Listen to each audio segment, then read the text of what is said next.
Rain fell hard against the glass of the Plaza Hotel, Manhattan, the day Lily Hart's life ended, or so it seemed. She sat at a mahogany table in a conference room that smelled faintly of cigars and old money. Her hands trembled as she stared at the divorce papers. The ink blurred through her tears. Adrian Cole, her husband of 8 years, watched her with a cold smirk, his silver Mont Blanc pen tapping the table in rhythm. "Sign it, Lily," he said. "You don't belong in my world anymore." "Fundo." Her voice cracked. "I gave you everything. My time, my trust, my love." He leaned forward, his tone sharper. "And I gave you a life you could never afford. Let's not pretend you earned it." Vivian Brooks, the opposing lawyer, shifted uncomfortably. She had seen cruelty in negotiations before, but nothing like this. The contract stripped Lily of everything. Her share in the company, her rights to their penthouse, even her name on the foundation they built together. Still, Lily hesitated. "You know this isn't fair," she whispered. Adrian's smirk widened. "Then don't sign. I'll leak the reports. I'll tell the world you forged my checks." Her breath caught. He was bluffing, or so she wanted to believe. But she'd seen the falsified statements he'd had his assistant prepare. One headline and her career would be over forever. She looked down at the paper again. Her reflection shimmered in her tears. Slowly, she signed. The pen dropped from her hand with a faint clatter. In that moment, she wasn't Lily Hart, the designer who once dreamed of building her own label. She was just a woman erased. Adrian stood, buttoning his gray Armani suit. "Good girl," he said. "My driver will take you to pick up your things. I'll have security change the locks by noon." She looked up, her voice a whisper. "How do you sleep at night?" He smiled thinly. On Egyptian cotton. When he left, the silence pressed against her chest like stone. Outside, thunder rolled above Fifth Avenue. She gathered the small box of personal items she'd brought: her sketchbook, a silver locket, and her old iPhone that had just buzzed with a message. Bank account access denied. Lily stumbled out into the rain. The city lights smeared like tears across the wet asphalt. Cameras flashed from a distance, paparazzi waiting for the story of a gold digger's downfall. She turned a corner, clutching her box, her heart pounding. A woman with sharp eyes and a navy umbrella stopped her. "You don't know me," the woman said, handing her a card. "Vivian Brooks. Financial Law and Ethics." Lily blinked, confused. "Why?" Vivian met her gaze. "Because you just signed a lie. And someday, you'll want to take it back." Lily looked down at the card as lightning split the sky above the plaza. Somewhere deep inside, something colder than fear began to burn, something she hadn't felt in years. Resolve. And that was the moment she stopped being a victim and started becoming a storm. Rain still clung to Lily's hair when she arrived at the small walk-up in Queens. The place smelled of old carpet and loneliness. The rent was cheap, the walls were thin, and the heater groaned like an old man. She placed her cardboard box, the one that held the last 8 years of her life, on a wobbly kitchen table and sank into the only chair. Her phone buzzed again. Credit card declined. Another message. Account frozen. Adrian had moved faster than she imagined. She laughed bitterly. One signature and he'd erased her. By midnight, the rain stopped. She stared out the window, watching yellow taxis streak through puddles. Somewhere out there, Adrian was drinking champagne with Sloane Reed, the woman Lily once thought was just a friend. Sloane had been at their wedding. She had toasted to eternal love. Bull. Now she wore Lily's jewelry, smiled in Lily's press photos, and lived in Lily's penthouse. The tabloids called Lily the designer, who flew too close to the Sunday. Adrian's PR machine painted her as a social climber, a woman who used her husband for success.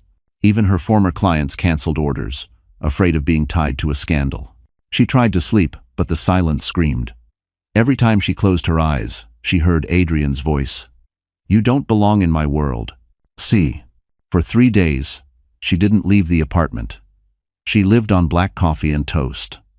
The 4th morning, she sold her engagement ring at a pawn shop on Roosevelt Avenue. It wasn't worth much. He'd replaced the diamond with a cheaper stone months before the divorce. She used the cash to buy a used sewing machine and a week's worth of groceries. At night, she stitched old fabric scraps together just to keep her hands from shaking. Creating had always been her way of breathing. She sketched by the dim light of a desk lamp, trying to remember who she'd been before Adrian.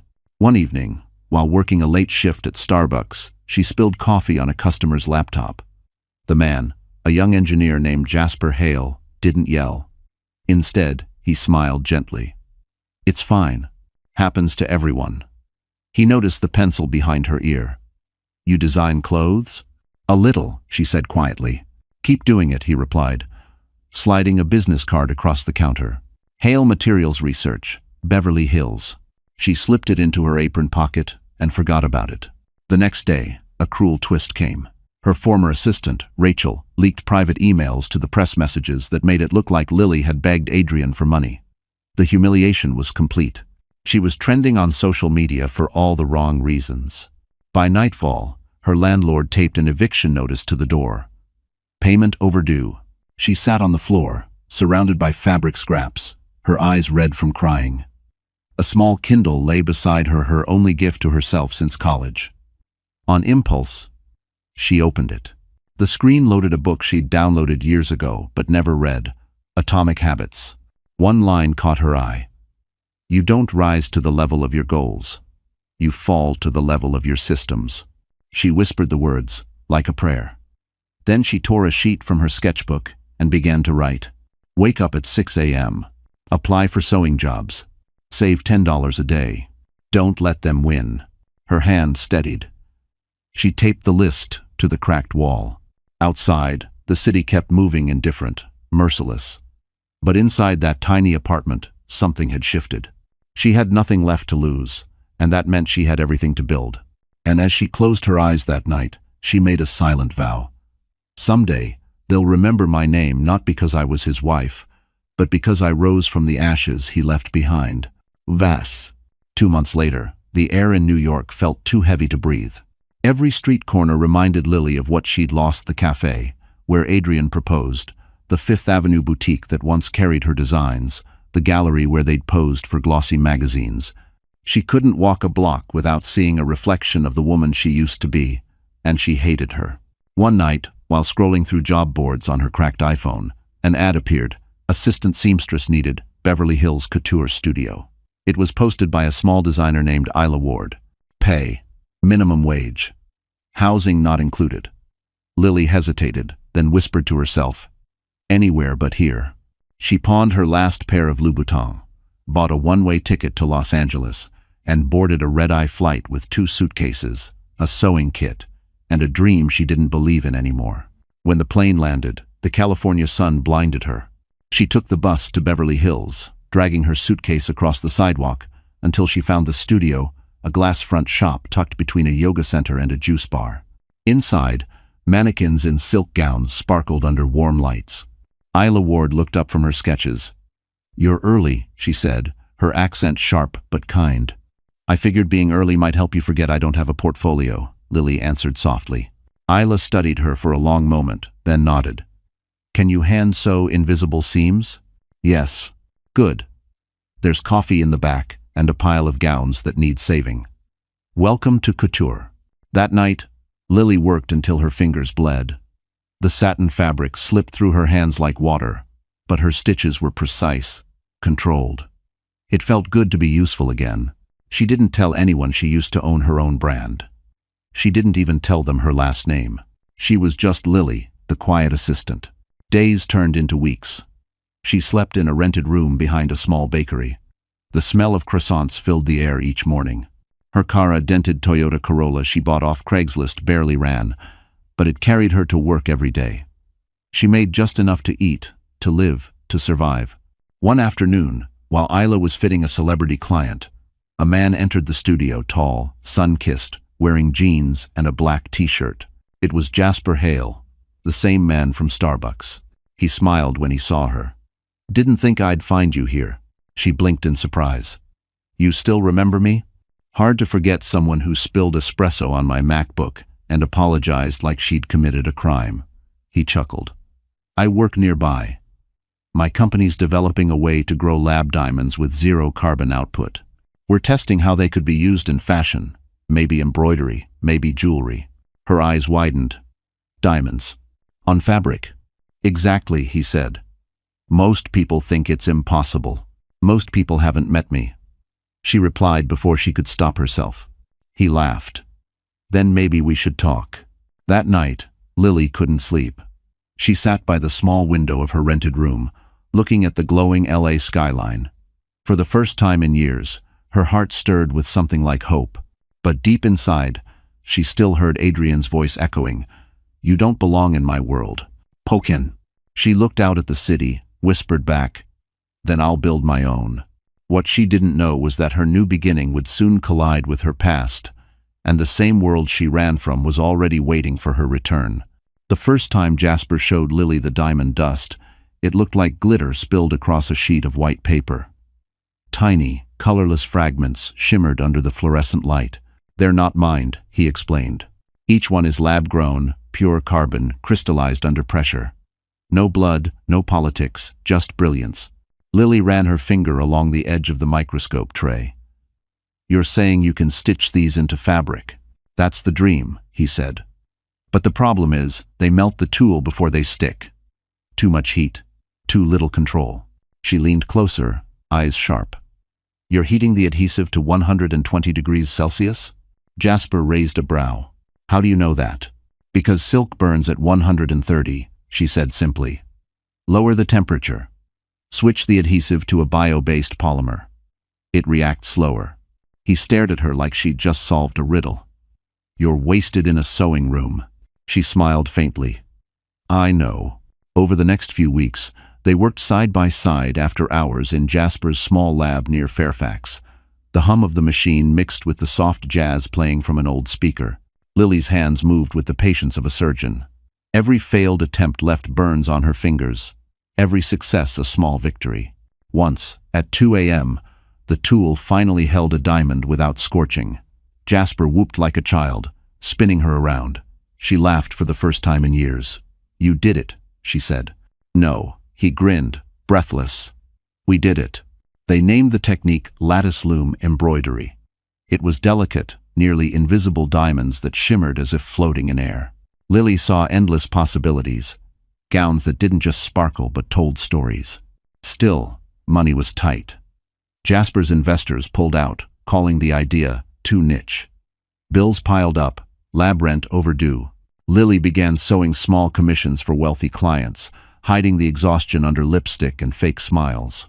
One evening, she found Jasper pacing outside, phone pressed to his ear.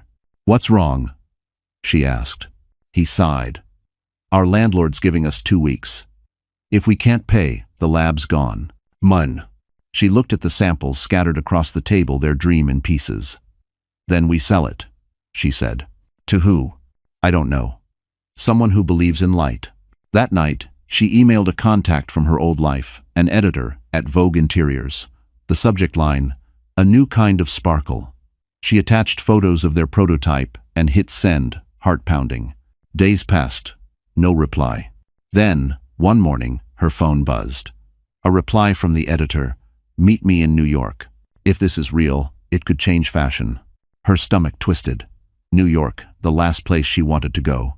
The last city where she'd been broken.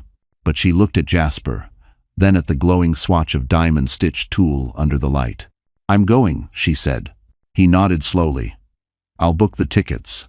As she packed that night, rain started to fall again, soft, familiar. She caught her reflection in the window. This time, the woman staring back wasn't fragile. She was sharper, quieter, but alive. Still, somewhere in Manhattan, Adrian Cole's empire was rising higher than ever. His new luxury hotel, the Cole Grand, was the talk of Wall Street. His name appeared on every magazine. Lily whispered to herself, "Let's see whose light shines longer." What she didn't know was that stepping back into New York would awaken ghosts, and one of them was waiting for her with a trap disguised as an opportunity. The plane touched down at JFK on a cloudy afternoon. For Lily, New York didn't feel like home. It felt like a battlefield she'd barely survived. She carried one suitcase filled with fabric swatches, sketches, and the only sample of lattice loom embroidery in existence. Jasper followed behind, his energy loud enough for both of them. "New York, baby," he cheered as they stepped out of the terminal. "City of dreams." Lily half smiled. "For me, it's the city of ghosts." They took a cab to a tiny rented studio in the garment district. The building was old, the elevator slower than a sigh. Inside, the walls smelled like dust and ambition. Lily set up her sewing machine, while Jasper unpacked the lab kit.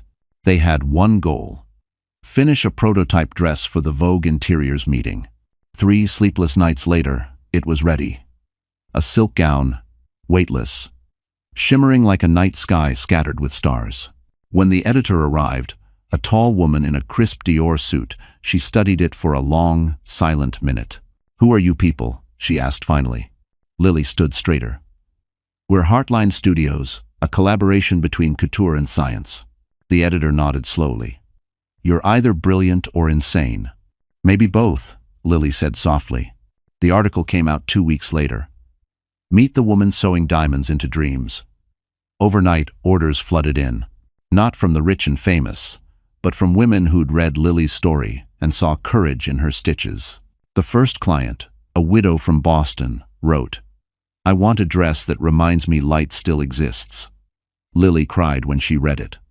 For the first time, her pain had purpose.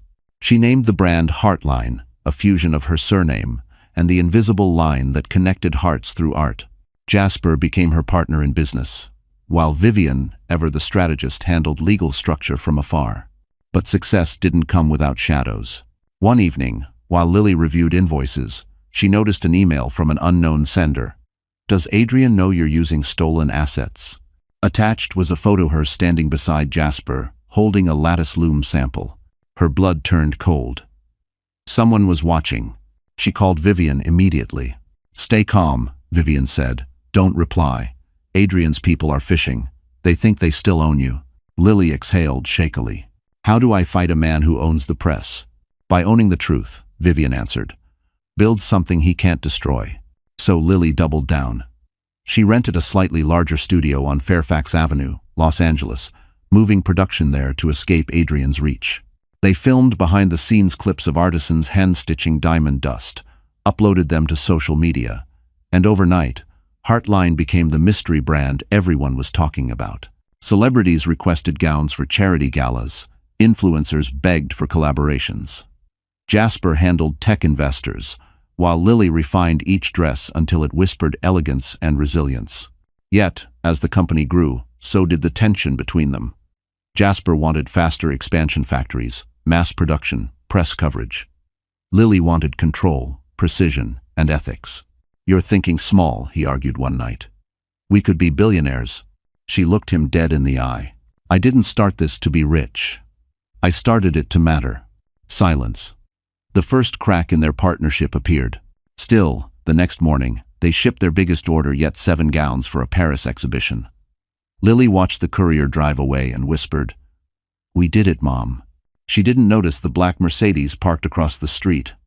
Inside, a man in a tailored suit adjusted his cufflinks and smirked. Adrian Cole had found her. And this time, he wasn't coming for her heart. He was coming for her legacy. The rain in Los Angeles that evening came without warning, sharp, silver, relentless. Inside Heartline's new Fairfax studio, Lily stood by the wide glass window, watching the drops streak down like tears on a mirror. Orders were booming. The press called her the woman who stitched science into soul. But the higher she climbed, the closer she felt the air around her tighten. Jasper burst into the room, holding a manila folder. "Guess who just announced his next project?" Lily looked up from her sketchbook. "Don't say it." He tossed the folder on the table. The logo was unmistakable. Cole Capital. The words below made her chest tighten. The Cole Grand Hotel, Park Avenue, New York. Her voice dropped. "He's expanding." "Expanding?" Jasper laughed bitterly. "He's rebuilding the empire with your old designs. Look at this." He flipped through the photos, Adrian's marketing materials, his luxury interior sketches, even the signature geometric lace pattern Lily created years ago. She whispered, "He's using my work." Jasper frowned. "You can sue." She shook her head. "He registered the trademarks under his name the year before our divorce. It's all gone." Jasper slammed the folder shut. "Then we fight differently. Let's get him where it hurts his investors." The next day, Vivian called from New York. "I've been following Cole Capital's filings," she said. "He's bleeding cash. That hotel's financed with shell loans. If he collapses, investors lose millions. If you ever wanted justice, this is how." Lily hesitated. Justice or revenge? Vivian's tone softened. "In your case, they're the same thing." They formed a plan. Heartline's revenue would quietly funnel into a holding company. That company would, through layers of trusts, acquire small bonds tied to Cole Capital. If his balance sheets turned fraudulent, those bonds could convert into equity control. But while Lily strategized, another storm brewed closer. Late one night, she found Jasper arguing outside with a stranger, a tall man in a gray suit. The conversation turned heated. "Who was that?" she asked when the man left. Jasper rubbed his temples. "Just a potential investor. Since when do investors hand you envelopes?" He froze. "It's not what you think." Lily's instincts screamed. She'd seen that tone before, half guilt, half fear. But she said nothing. Instead, she poured herself into work. She didn't know that the envelope contained $50,000 in cash from Adrian's associate. A week later, the lab's key equipment vanished. Gone. No forced entry. Jasper blamed the movers. Lily knew better. Her phone buzzed that night with an anonymous message.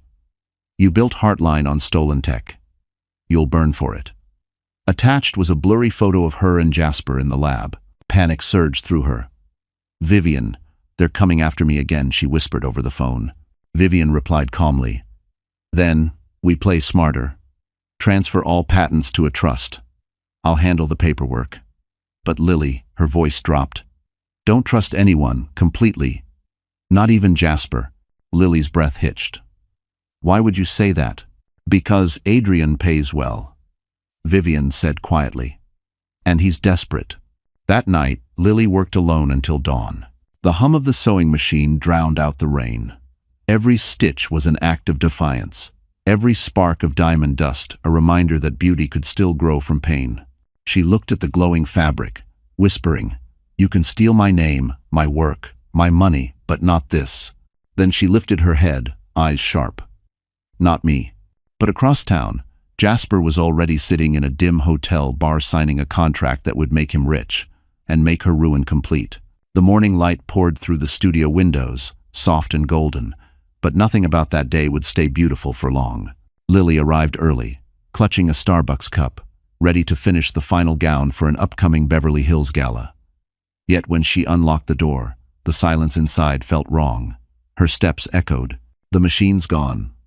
The diamond-powdered jars empty. The racks of gowns vanished. Her breath caught. "No," she whispered, her voice shaking. The studio had been robbed clean, but there were no signs of forced entry. The security camera's red light blinked, dead. Someone had known the code. Someone she trusted. Jasper. Her fingers trembled as she called his number. Straight to voicemail. She dialed again. Nothing. On the fourth try, the message tone clicked. "This number is temporarily disconnected." She sat on the floor, surrounded by broken glass and scraps of fabric, the faint smell of burnt wires lingering. It wasn't just theft, it was sabotage. Everything she'd built, gone in one night. By noon, Vivian called. "Lily, I just got off a call with the patent office." Jasper filed a trademark for lattice loom, under his own name. Lily froze. "No. That's impossible." "He registered it with documentation that matches your blueprints," Vivian said softly. "He had access to the backups." Lily felt her throat close. Her mind flashed back to every late-night laugh, every time he'd said, "We're in this together." All lies. "I should have known," she whispered. Vivian's tone hardened. "Listen to me. He's not working alone. The signature on his corporate filing belongs to one of Adrian's shell companies in Zurich. This was planned." Lily pressed her hand against her chest. "Adrian paid him?" "Yes," Vivian said. "And now he's flying to Switzerland to sell the patent outright. Once it clears, Heartline is finished." The room spun. For a moment, Lily couldn't breathe. "Then we stop him." "How?" "I'll go public." "No." Vivian's voice cut sharp. "You'll only look desperate. Let him think he's won. I'll delay the transaction legally. But you stay quiet. Go dark." That night, Lily sat alone in her apartment, the city lights glowing through the blinds. The betrayal hit harder than the first time Adrian destroyed her life, because this time, she'd truly believed in Jasper. On her desk lay a folder of old sketches. She flipped through them until she found the first drawing she ever made, the prototype of her wedding gown. Simple, elegant, untouched. She traced the lines with her finger and whispered, "I survived once. I'll survive again." But the following week pushed her to the edge. The tabloids exploded with headlines. Heartline fraud scandal. Former partner accused of intellectual theft. Her face was everywhere. Online comments tore her apart. She probably used him. Another washed-up designer, blaming men for her mistakes. She turned off her phone, unplugged her laptop, and stopped answering calls. For 3 days, she didn't eat. She only sewed obsessively, desperately, with whatever scraps she had left. Fabric became her therapy, her language. On the 4th night, exhaustion overtook her. She collapsed on the studio floor and woke up in the hospital, IV lines running into her arm. Vivian sat beside her. "Why didn't you tell me?" Lily croaked. Vivian sighed. "Because you needed to break before you could build something unbreakable." Lily turned her head, eyes dull but steady. "He took everything." Vivian smiled faintly. "Then start with nothing again. Because now, you know how." See. Outside her window, Los Angeles glimmered, unaware of her quiet rebirth. Somewhere across the ocean, Jasper was celebrating. But for the first time, Lily didn't feel destroyed. She felt dangerous. And the woman who once cried over broken glass was about to turn it into diamonds again.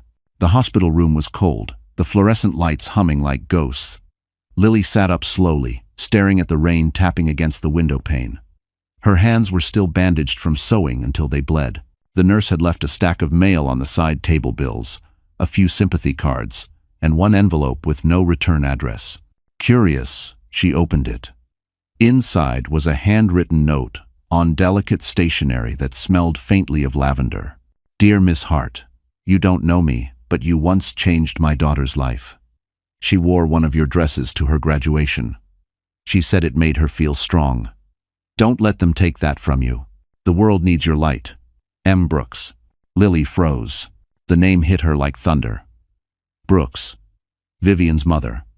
The same woman who'd once given her a cup of coffee on the worst night of her life in Central Park. Tears blurred her vision. She whispered, "How does the world keep sending me this woman?" The nurse entered quietly. "You okay, sweetheart?" Lily nodded. "I think I just got a sign." 2 days later, she was discharged. Her apartment still smelled of dust and old fabric, but something inside her had shifted. She downloaded Women Who Run with the Wolves on her Kindle and underlined a line that pierced straight through her. "A woman's creative life is her soul made visible." She whispered to herself, "Then it's time they see my soul." She began sketching again, ferociously, obsessively. She didn't have money for materials, so she scavenged old garments from thrift stores, cutting, dyeing, reshaping. She hand-stitched broken glass into the hems, letting them catch the light like fractured diamonds. Each piece told a story. Pain reborn as beauty. When she couldn't afford thread, she unraveled her own clothes and reused the fibers. When she couldn't buy fabric, she turned discarded curtains into silk panels. One night, Vivian called from New York. "I found something," she said. "Jasper's patent sale hasn't closed yet. There's a 30-day window where you can legally challenge it if you have proof the design originated from your work." Lily exhaled shakily. "I have sketches, photos, prototypes, but they were all taken." Vivian's tone softened. "Not all. Check your old cloud backup, the one tied to your Heartline email. You might still have timestamps." Lily rushed to her MacBook Air and logged in. The screen flickered, then loaded dozens of images. Early designs, test notes, time-stamped videos of her sewing lattice, loom before Jasper ever touched a sample. Proof. She stared at the folder, heart pounding. This wasn't just evidence, it was resurrection. Over the next week, Vivian filed motions through an independent court. Adrian's legal team countered with threats, but they didn't expect Vivian's precision. The case went into arbitration. For the first time, Lily wasn't running, she was fighting back. But while Vivian handled the law, Lily handled the light. She renamed her new line the Phoenix series. Each gown shimmered with recycled materials and glass fragments, representing rebirth through fire. One evening, as the sun dipped behind the Los Angeles skyline, Lily stood in her studio surrounded by half-finished gowns. The orange glow lit the diamonds like tiny embers. She whispered, "You burned me down, Adrian. But you forgot ashes can shine too." Her new collection wasn't about revenge anymore. It was about evolution. Still, fate wasn't done testing her. 3 days before her official comeback show, a courier delivered another envelope, this time embossed with the Cole capital seal. Inside, a single line, "If you show your face again, I'll destroy you, this time legally." Lily read it once, twice, then set it down. Her lips curved into a faint smile. "Then I guess I'll need a brighter spotlight." Because this time, she wasn't just returning to prove herself, she was returning to end him. The morning sun over Los Angeles was sharp, golden, and merciless. Lily woke to the sound of sewing machines humming in the back of her small studio. Her team, 2 assistants she'd hired with the last of her savings, were cutting fabric in silence. The air smelled of silk, coffee, and desperation. Pinned to the center board was her final sketch, the masterpiece she'd been dreaming of since the night she read that lavender-scented letter, the Stardust dress. It wasn't just a gown. It was her declaration of war. The design called for over 30,000 lab-grown diamonds, each micro sewn into transparent tulle so light it could float in a breeze. The estimated cost? $2 million. The time required? Impossible. But Lily no longer believed in the impossible. Vivian called that morning. "Are you sure you want to debut this at the Manhattan Gala?" "It's dangerous, Lily. You'll be standing right in Adrian's arena." "I know," Lily said. "That's why it has to be there." Joe. The plan was audacious. The gala would celebrate innovation in sustainable luxury sponsored by Cole Capital. Lily's name wasn't on the official list, but it would be. She'd already secured a last-minute partnership with a jewelry foundation that loved her Phoenix concept. They'd cover the entry fees, the publicity, everything. "I don't want revenge anymore," she told Vivian. "I want the truth shining so bright he can't hide from it." Days blurred into nights. She barely ate, barely slept. She worked with her assistants in shifts, sewing until her fingers blistered. Each diamond was set into fabric by hand, stitched under magnification to mimic constellations. Under studio light, the dress looked like a piece of the Milky Way torn from the sky. One evening, as she adjusted the bodice, her assistant, Emma, asked quietly, "Who's it for?" Lily smiled faintly. "For every woman who ever signed something she didn't deserve to sign." By midnight, they finished the first fitting. The dress shimmered like liquid light. But when Lily looked in the mirror wearing it herself, she didn't see revenge, she saw resilience. For a long moment, she just stood there, tears falling silently onto the diamonds. The next morning, Vivian arrived from New York, her suitcase full of legal documents. "You're trending again," she said, tossing her phone onto the table. Headlines screamed. "Disgraced designer plots comeback at Cole Gala." Pez. Lily scanned the comments, expecting venom, but this time, half were supportive. "She deserves redemption." They tried to bury her, but they forgot she was a seed. She laughed softly. "Maybe the world still has a heart." Vivian crossed her arms. "Be careful. Adrian will strike before you walk that carpet." As if on cue, Lily's phone buzzed. A message from an unknown number. "You can't outshine me. Don't embarrass yourself." She typed back only 2 words. "Watch me. I'm." Over the following week, journalists began requesting interviews, fashion bloggers begged for previews, and her tiny studio turned into chaos. But through the noise, Lily remained calm. The only thing that mattered was the unveiling. On the night before the gala, she stood alone in the darkened studio. The Stardust dress hung in the center, glowing faintly under soft lamplight. She touched the hem and whispered, "Every stitch is a scar. Every sparkle is a story." Bull. For a moment, she imagined Adrian's face when he saw her alive, successful, radiant. Then she smiled, not out of bitterness, but peace. She turned off the lights, locked the door, and walked into the cool night air. Above her, the Los Angeles sky glittered indifferent, infinite, but familiar. And Lily Hart whispered to the stars, Tomorrow, they'll remember who I am. Because the woman he destroyed was gone. The one walking into Manhattan now wore armor made of diamonds and fire. The plane descended over Manhattan at dawn, the skyline slicing through clouds like a memory she'd tried to bury. Lily pressed her forehead against the window, watching the familiar gray city spread below her. 8 years ago, she'd left New York in disgrace. Now she was returning wrapped in diamonds. Vivian met her at the terminal. Elegant as ever in a black trench coat, her Mont Blanc pen clipped neatly to her pocket. "You're trending again," she said dryly. "Half the press think you're insane. The other half think you're a genius. I'll settle for both." Lily replied with a half-smile. They stepped into a waiting car that glided through Fifth Avenue, past boutiques she once designed for but could no longer enter. Every billboard, every cafe window whispered memories her old life, with Adrian, the nights of laughter, the silence that followed betrayal. The car stopped outside the Plaza Hotel, the same building where she'd signed the divorce papers. The same marble steps where her tears had once vanished into the rain. She froze, her heart pounding. Vivian touched her shoulder. "You sure about this?" "Yes," Lily said quietly. "I want him to see the place where he buried me. I want him to realize I climbed out." Inside the Plaza's ballroom, preparations for the Innovation in Luxury Gala were already underway. Chandeliers glittered above white marble floors. Designers and CEOs mingled with champagne glasses, their laughter echoing through the air. Lily's team wheeled in the stardust dress, sealed under a silk cover. Reporters immediately turned their cameras toward her. Flash after flash blinded her vision. "Miss Hart, is it true your dress is worth $2 million? Did you steal the lattice loom design from your ex-husband? Are you and Adrian Cole meeting tonight?" Lily raised her chin. "You'll get your answers soon enough." "Da." Backstage, she adjusted her reflection in the mirror. The gown hugged her like armor, every diamond catching the light with deliberate defiance. For a moment, she imagined Adrian watching cold, furious, powerless.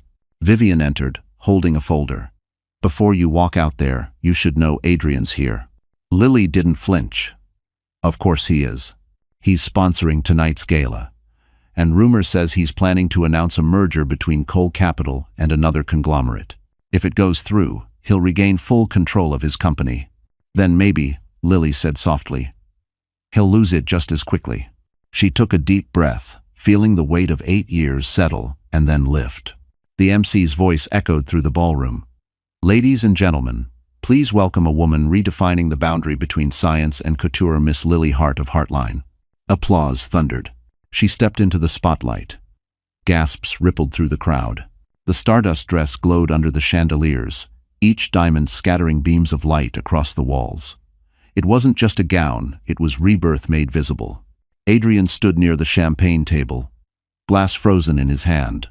For a brief second, their eyes met. His smirk faltered. Lily smiled. "Thank you," she began, her voice calm but carrying. 8 years ago, I walked out of this building with nothing. Tonight, I return not for revenge, but for truth, because light doesn't belong to the man who steals it. It belongs to the one who creates it." The crowd erupted in applause. Cameras flashed, questions shouted, but Lily barely heard them. For the first time in years, she wasn't running. As she turned away, Adrian's assistant whispered something to him. His face blanched. Vivian slipped through the crowd, eyes steady. "The board meeting's been moved to tomorrow morning," she whispered to Lily. "Everything's in place. Just die." Lily looked toward Adrian once more, her smile knowing. Because tonight was just the opening act, and tomorrow, the empire that broke her would finally crumble. The gala glittered like a movie scene, crystal chandeliers, gold champagne flutes, a string quartet playing Sinatra. Yet beneath the perfection was tension so sharp it could cut glass. Lily moved through the crowd gracefully, the stardust dress catching every flash of light, every gaze of awe and envy. But she wasn't there to be admired. She was there to expose a lie 8 years in the making. Adrian Cole stood across the ballroom, surrounded by investors and journalists. His smile was smooth, his tuxedo immaculate. He looked exactly as he had the day he broke her, confident, charming, poisonous. The only difference was that now she saw him clearly. Vivian joined her at the bar, holding 2 glasses of champagne. "He's nervous," she murmured, eyes scanning the room. The merger announcement was delayed. He's waiting for a call that won't come. Lily raised an eyebrow. You intercepted it? Vivian smiled faintly. Let's just say his partners are asking questions about some irregular accounting. He doesn't know yet that those questions came from me. Lily took a slow sip. You're terrifying.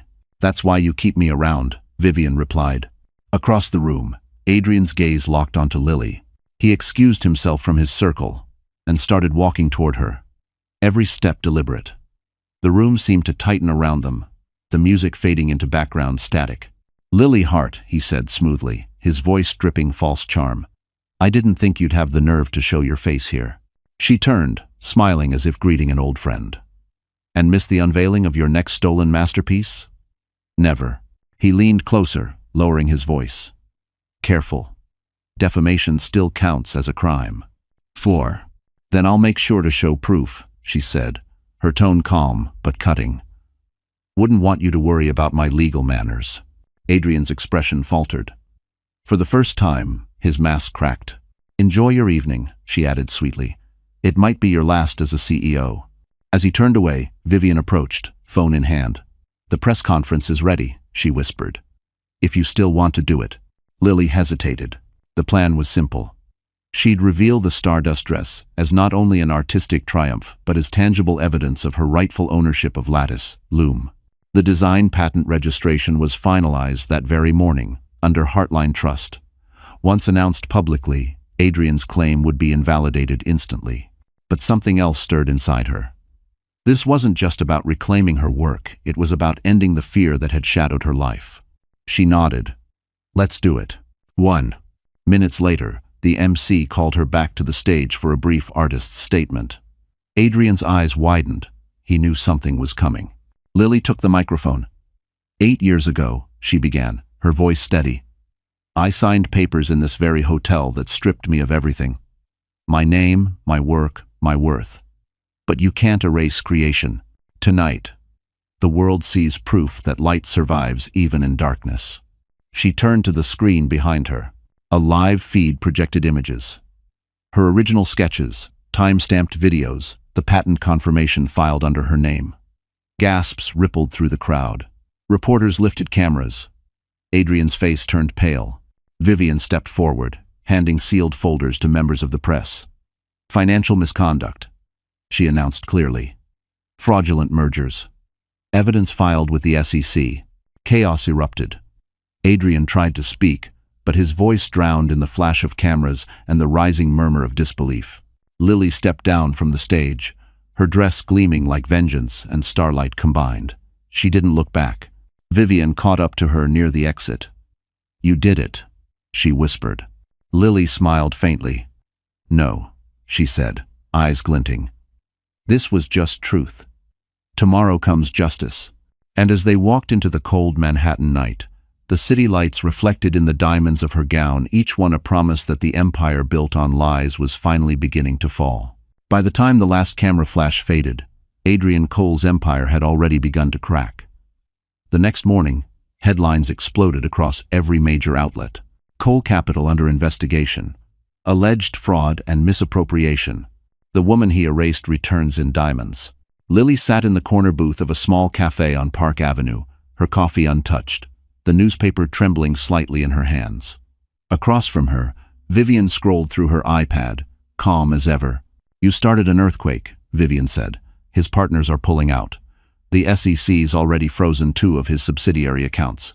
Lily stared at the photo on the front page. Adrian, jaw clenched, surrounded by reporters. For years, she had dreamed of seeing him like this. Now that it had happened, she felt quiet. I thought it would feel better, she murmured. Vivian closed the tablet. Justice never feels like fireworks. It feels like balance. Just then, her phone buzzed. Unknown number. She hesitated, then answered. Lily Hart. A pause, then Adrian's voice, low and ragged. Enjoying your little moment? She didn't flinch. Truth has a way of finding its audience. He laughed bitterly.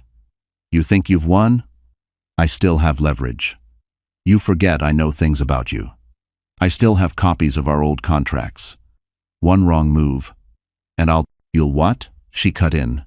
Forge another lie? Silence. Then a slow, controlled breath. Be careful, Lily. I built this city on people like you. And I can rebuild it on your ashes. She ended the call. Vivian looked at her. He's cornered. Cornered men bite. I know, Lily said softly. That's why we make sure the cage is sealed. That afternoon, they met with an SEC representative in a glass tower overlooking Wall Street. Vivian presented documents, emails proving Adrian had rerouted investor money through Cayman accounts. Lily watched the official's expression shift from suspicion to shock. Emshart, the agent said finally, these are serious claims. Vivian smiled thinly.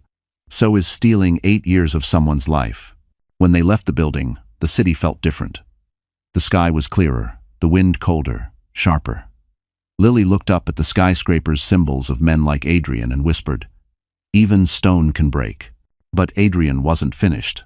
That evening, as Lily returned to her hotel suite overlooking Central Park, she found the door slightly ajar. Her heartbeat quickened. She stepped inside. The lights were off. On the glass coffee table sat a single champagne flute, and beside it, a white envelope. She opened it slowly. Inside, a glossy photo. Herself in the stardust dress, taken from a private fitting weeks earlier. Written in black ink across the image. You're not the only one who keeps secrets. Her hands shook. She called hotel security. Then Vivian. He broke into your suite, Vivian asked, voice icy. Good. Now it's evidence. What do you mean good? Vivian exhaled. We can use this. He just committed trespassing and intimidation during an active investigation. It's enough to get a restraining order and maybe even speed up prosecution. For the first time, Lily smiled. You really don't blink, do you? Not until they're gone, Vivian said. The next morning, the photo appeared on social media, cropped to look like a scandal. Designer in $2M dress caught in secret meeting, the caption read. Adrian was trying to humiliate her again, twisting the narrative. But this time, the world didn't buy it. Comments flooded in defending her. Fans shared her story, her courage, her work. The tag number Stardust Strong trended worldwide. Lily scrolled through the messages, tears welling as one caught her eye. You turned pain into power. Thank you, Vivian called moments later. He's finished. His board just voted him out as CEO. Lily stood by the window, looking down at the glittering city. Her reflection merged with the skyline, a woman rebuilt from ruin. Then it's done? She asked softly. Not yet, Vivian said. You still need to face him one last time. Lily nodded slowly, her jaw set. Because justice wasn't complete until the man who destroyed her looked into her eyes and saw the woman he could never break again. Snow fell softly over Manhattan that night, turning Park Avenue into a glittering river of white. The city was quieter than usual, almost reverent, as if it knew something was about to end. Lily stood inside Coal Capital's glass headquarters, waiting. Her reflection shimmered in the marble floor, wrapped once again in the stardust dress. This time, she wasn't here as a designer or a victim. She was here as the owner of his empire. Vivian stood beside her, calm and precise as ever. The board meeting starts in 10 minutes, she said, adjusting her glasses. Security's tight. He won't expect you here, but he can't legally stop you. Lily nodded. He'll try anyway. He always does, Vivian said dryly. At exactly 9 a.m., the elevator doors slid open, and Adrian Cole stepped out. His once perfect posture was gone, his eyes bloodshot, his tailored suit wrinkled. The fall from grace had been swift. When he saw her, he froze. You, he hissed. You don't belong here. Funny, she said evenly.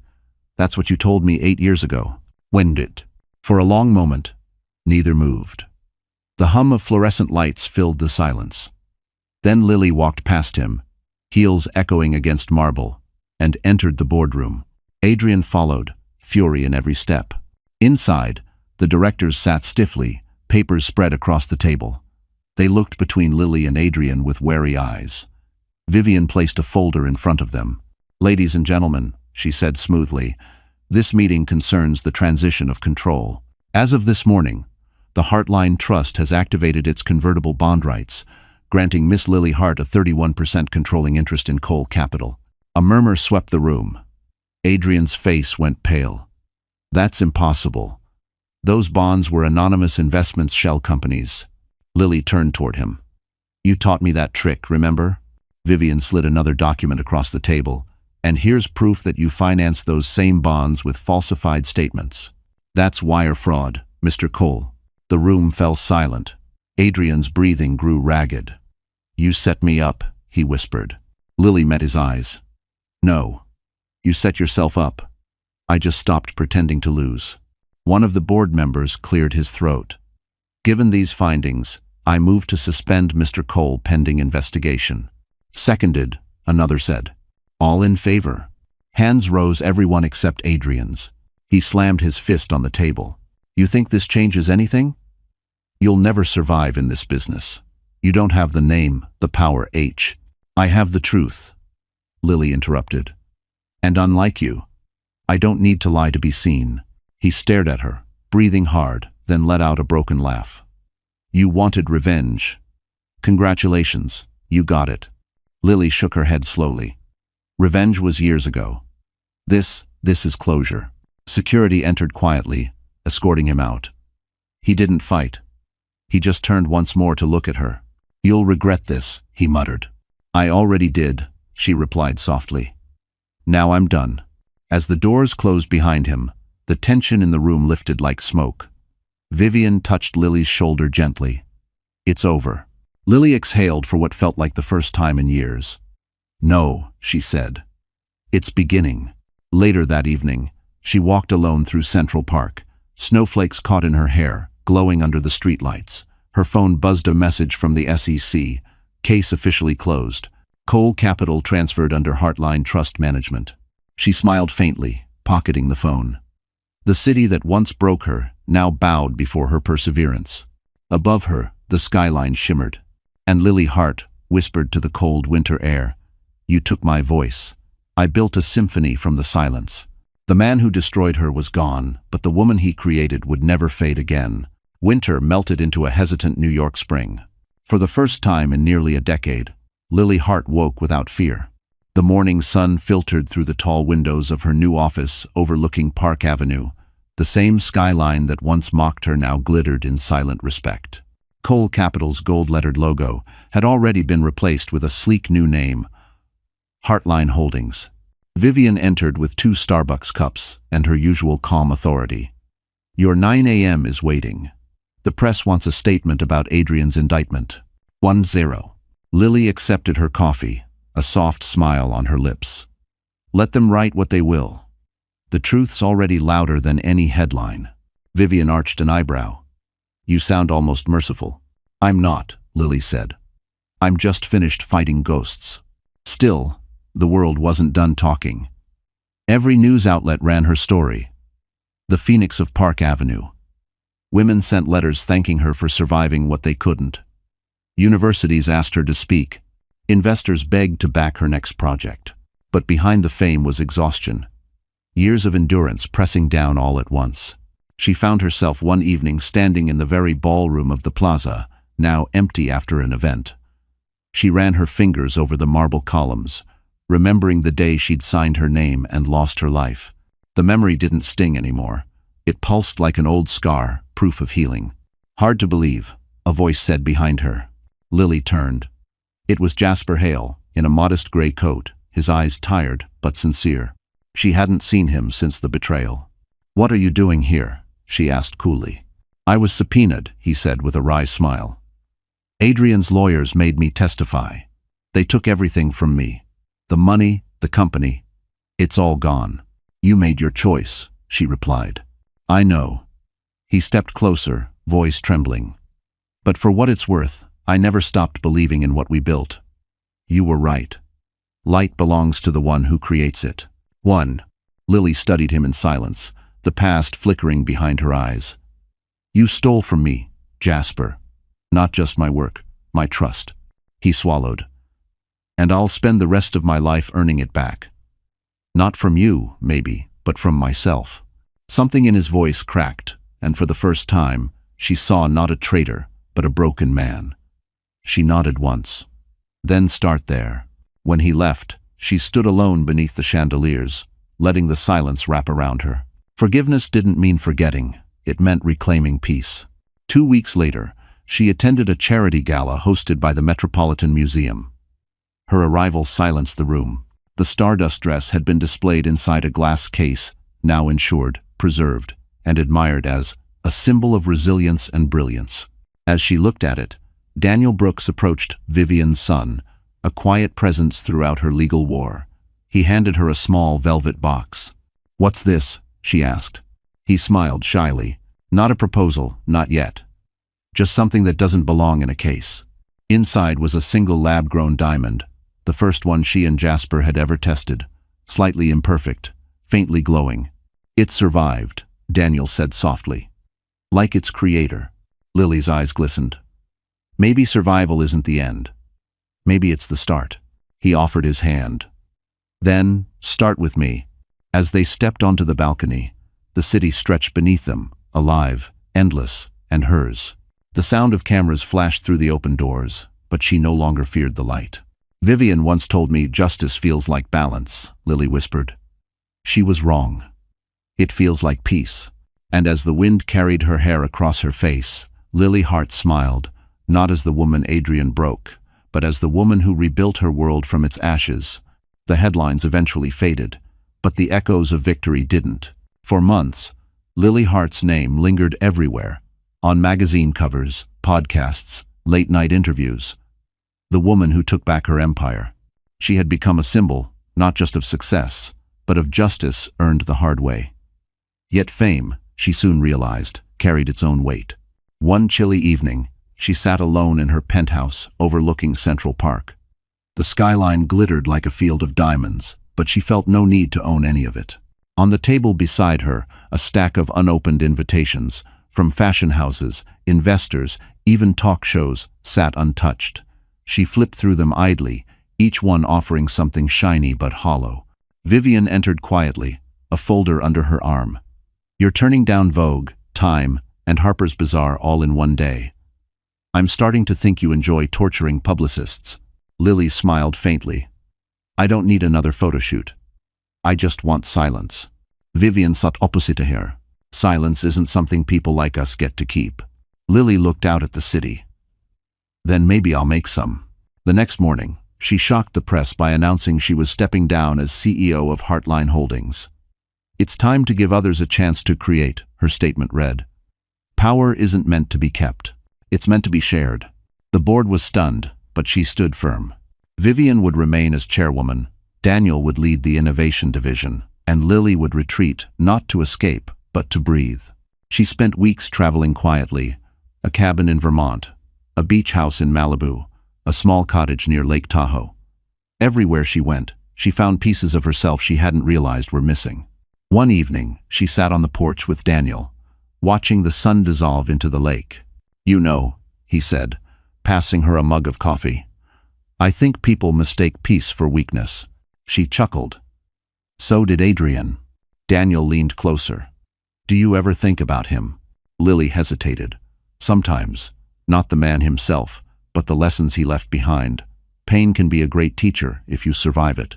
He nodded. "You didn't just survive. You rebuilt the world that broke you." She smiled softly. "Maybe. But survival always comes with a price." That night, her dreams carried her back to the plaza, the rain, the signature, the humiliation.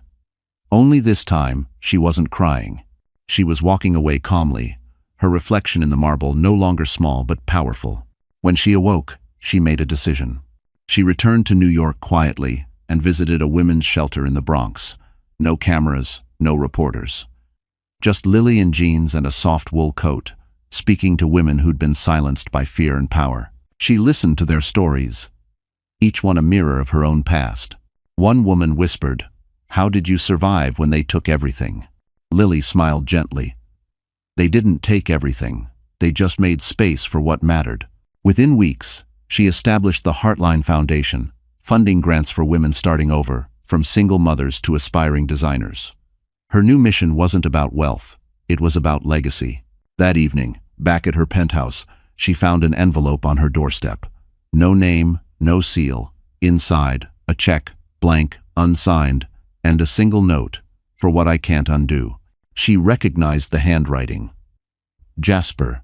She folded the note, placed it in a box with the first imperfect diamond Daniel had given her, and whispered, "We all pay the price, one way or another." Then she looked out at the city, her city, and breathed deeply. Because peace, she realized, wasn't the end of her story. It was the reward she'd earned for writing her own. Spring in Manhattan carried a softness Lily hadn't felt in years. The trees lining Fifth Avenue shimmered with new leaves, and for the first time, she walked through the city not as a ghost of her past, but as a woman alive in her present. Every step echoed freedom. It had been 6 months since she stepped down from Heartline Holdings. Yet the brand had never thrived more. Under Daniel and Vivian's leadership, Heartline became the world's leading innovator in sustainable luxury. Investors still sent her flowers. The media still begged for interviews, but she kept her distance. Lily Hart no longer needed a spotlight. She had learned to glow on her own terms. That morning, she sipped coffee at a small cafe across from Central Park, wearing jeans and a white blouse, unnoticed by most. The barista recognized her, though. "You're the diamond lady, right?" he asked shyly. She smiled. "Not anymore. Just Lily." He laughed nervously. "Still, it's an honor. My sister wore your design for her wedding." She said it made her feel powerful. Lily's eyes softened. "Then I did my job." After finishing her coffee, she walked to the Heartline Foundation headquarters, a converted brownstone on 67th Street, warm and filled with light. The foundation had already sponsored 20 young women in design, finance, and law. Vivian joked that Lily had created an army of phoenixes. Inside the main room, Daniel was waiting, leaning against a table piled high with portfolios. "You're late," he teased. "I stopped for coffee," she said. "A fan recognized me." "Of course they did." He grinned. "Your story's in textbooks now. You're basically mythological." "Please," she laughed. "Let's just help the next generation so they never have to sign what I once did." They reviewed applications all afternoon. Women from all over the country, each one with a story of survival. A teenage girl from Detroit wrote about escaping an abusive home. A designer from Texas had been cheated by her business partner. Lily read their words slowly, her throat tightening. "These aren't just applicants," she whispered. "They're echoes." Daniel glanced at her gently. "Then you're their answer." Just date. That evening, they hosted a small benefit dinner at the River Cafe, the same restaurant where Adrian once humiliated her years ago. This time, the view of the Brooklyn Bridge shimmered like a crown. The tables glowed under soft candlelight. Laughter filled the air. Vivian raised her glass. "To women who refuse to disappear." Everyone toasted. Lily smiled, her heart swelling with gratitude. For a fleeting second, she caught her reflection in the restaurant window. But she didn't see pain anymore. She saw strength, grace, and peace. After the guests left, Daniel joined her by the window. "You know," he said softly, "I don't think this city has ever looked more beautiful." She turned to him.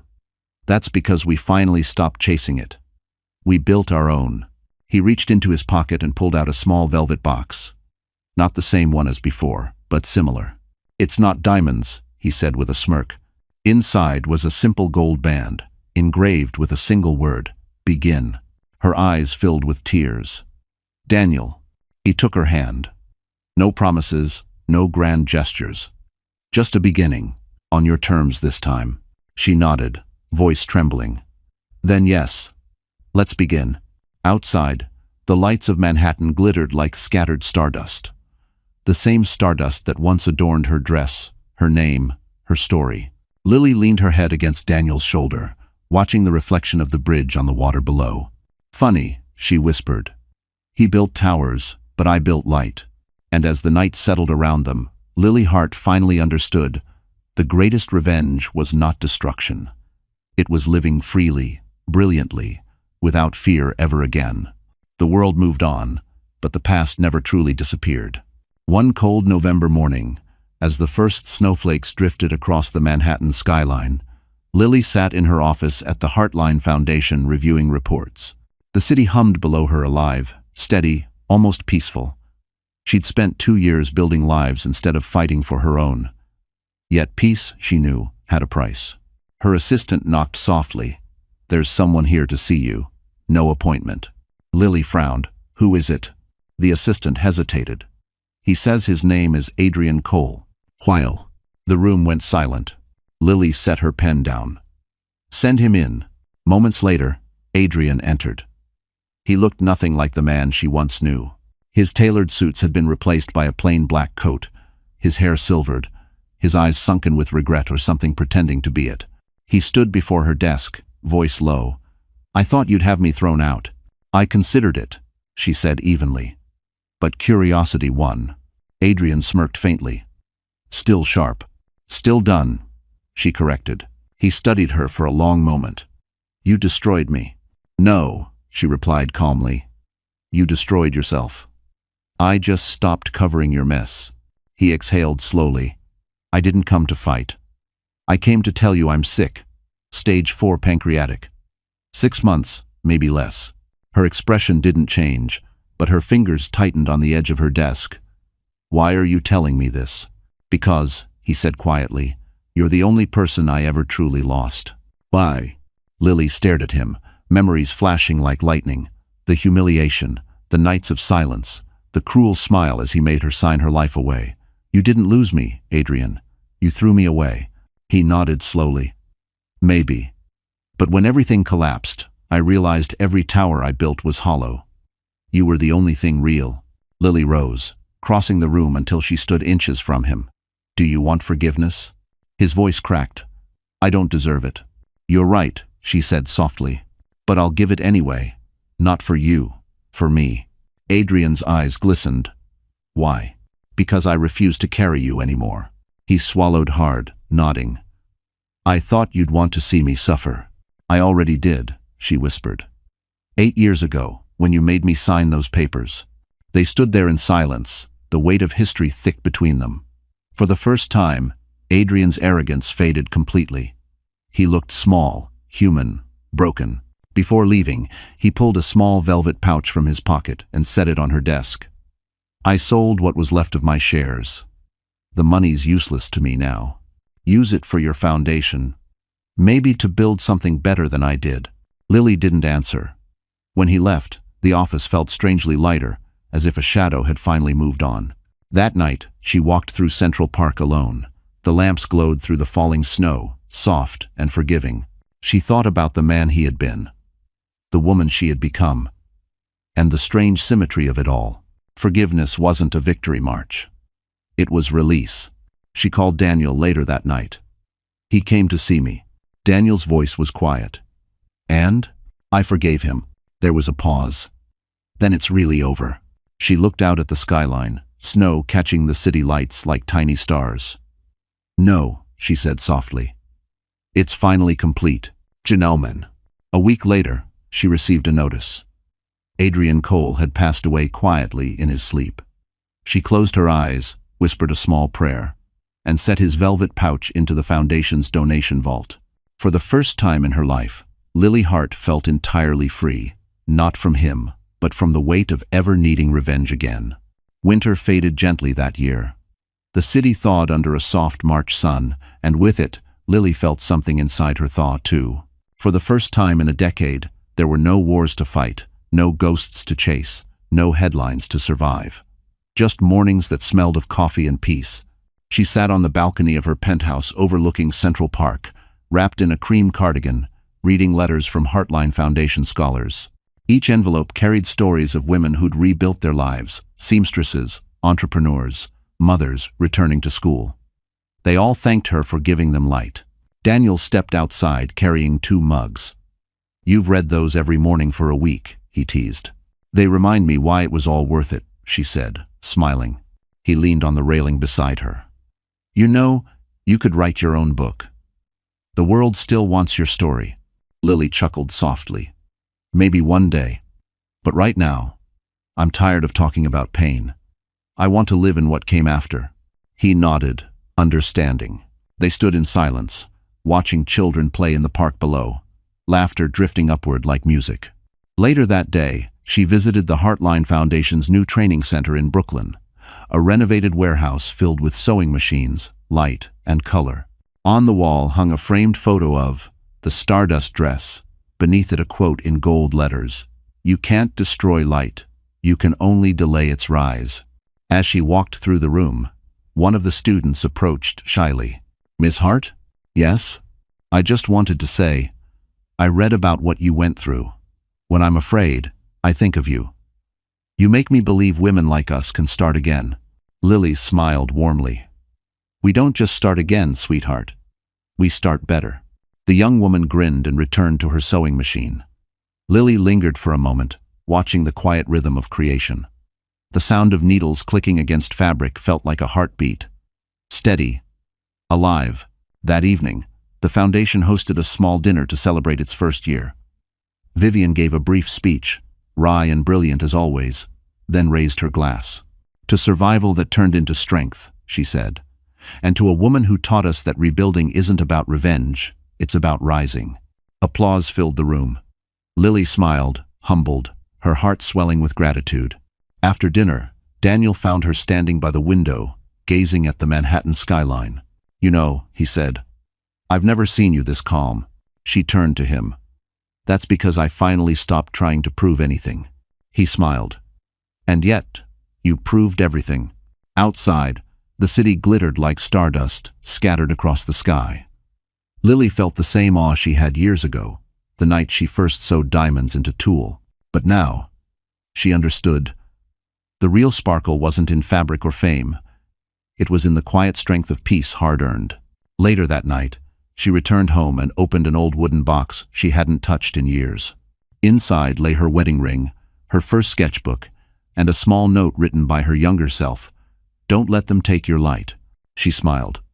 "You kept your promise," she whispered. Daniel entered quietly, wrapping his arms around her shoulders. "What's that?" "Just a reminder from someone I used to be," she said softly. He kissed her temple. "Then, let's write the next chapter together." "Hi." She leaned into him, eyes glistening. "No more storms." "No more storms," he promised. Lily looked once more at the city through the glass, alive, bright, and peaceful. Because, for the first time, the woman who once fell to ruin had found something stronger than revenge, fame, or diamonds. She had found quiet joy. The morning of her wedding arrived with sunlight spilling through silk curtains, soft and golden like promise itself. The Plaza Hotel, the very place where her life had once shattered, was now blooming with white roses, crystal chandeliers, and a quiet hum of excitement. After years of heartbreak, battles, and healing, Lily Hart was about to walk the same marble floors again, but this time, not as the woman who signed her pain away. Today, she would reclaim them in love. Vivian entered the bridal suite first, elegant in a navy gown. "You know," she said, smirking, "there's something poetic about you getting married here. It's like telling fate." "Nice try." Lily laughed softly. "Poetic or insane?" "Both," Vivian replied. "Which is why it suits you." The mirror before Lily reflected a woman transformed. Her gown shimmered with the same diamond thread technique that once rebuilt her name, only this time, the light felt gentler, warmer. The dress was titled New Dawn. She'd sewn it herself, every stitch deliberate, every sparkle a whisper of survival. There was a knock. Daniel stepped in, still in his shirt sleeves, tie undone. He froze when he saw her. "You're breathtaking," he said quietly. Vivian rolled her eyes. "You're not supposed to see her yet." Daniel smiled. "After what she's been through, I think she's earned the right to break a few rules." Lily turned toward him, emotion thick in her throat. "You know, I used to think love was about being chosen. Now I know it's about being safe." He crossed the room slowly, stopping just close enough to touch her hand. "And you'll always be safe with me." Vivian cleared her throat. "All right, lovebirds, save the vows for the altar." When Daniel left, Lily stood by the window, looking down at Fifth Avenue. Reporters were gathering outside, hoping for a glimpse of the once disgraced designer who had become a symbol of rebirth. For the first time, she didn't resent their curiosity. Let them see. Let them witness what it looked like when a woman rebuilt her destiny. Minutes before the ceremony, her assistant entered holding a small package. "This just arrived, Miss Hart. No return address. Lily frowned, opening it carefully. Inside was a simple white handkerchief, embroidered with one line of stitching. For when tears fall again, may they be from joy. The initials below read A.C. Her breath caught. Adrian Cole. Vivian noticed. What is it? Lily folded the cloth gently. A ghost saying goodbye. She tucked it into her bouquet. Let him rest. The ceremony began beneath the grand chandelier. Guests rose as Lily entered, her steps slow, graceful, unhurried. The music swelled, echoing softly off marble, the same marble where she once cried alone. Now, each step rewrote that memory. Daniel waited at the altar, eyes shining. I still can't believe you said yes, he whispered as she reached him. Lily smiled. After everything, how could I not? They exchanged vows simple and raw, no grand promises, just truth. I don't promise perfection, Daniel said, only peace. I don't promise never to fall, Lily replied. Only to rise again, with you beside me. When the officiant pronounced them husband and wife, applause thundered through the ballroom. Cameras flashed. Outside, Fifth Avenue filled with cheers. Vivian raised her glass later at the reception.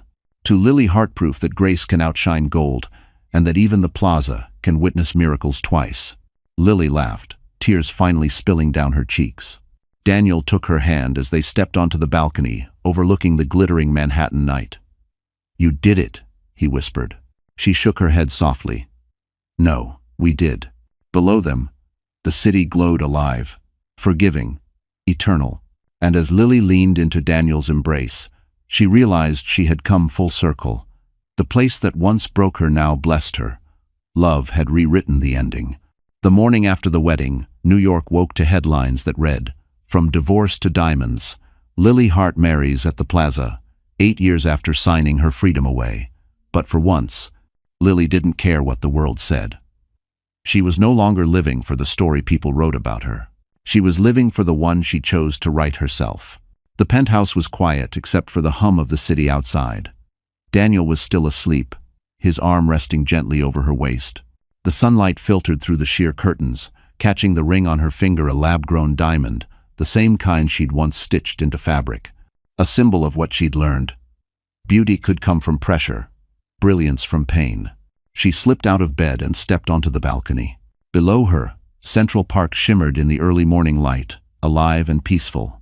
For the first time in years, she felt no rush, no fear, no ghosts whispering behind her. Vivian called around 8, her tone lighter than usual. Mrs. Brooks, she teased. How does it feel to have the city at your feet? Lily laughed. It feels like I finally stopped needing it to kneel. Vivian chuckled. Classic Lily. Also, Heartline Foundation hit a new milestone this morning. 50 scholarships funded. The world's catching up to you. Lily smiled. Good. Let them. After the call, she sat at her desk and opened her old sketchbook, its edges worn, pages filled with both designs and memories. On one page, she'd once written her goals in shaky handwriting. Survive, create, heal. She took a pen and added one last word beneath them. Teach. That afternoon, she and Daniel attended the opening of the Heartline Academy of Design, a dream she'd quietly built over the past year. The Academy's glass facade reflected the Manhattan skyline, modern, unbreakable. Inside, young designers worked in bright studios, their laughter echoing through the halls. A reporter approached her as she cut the ribbon.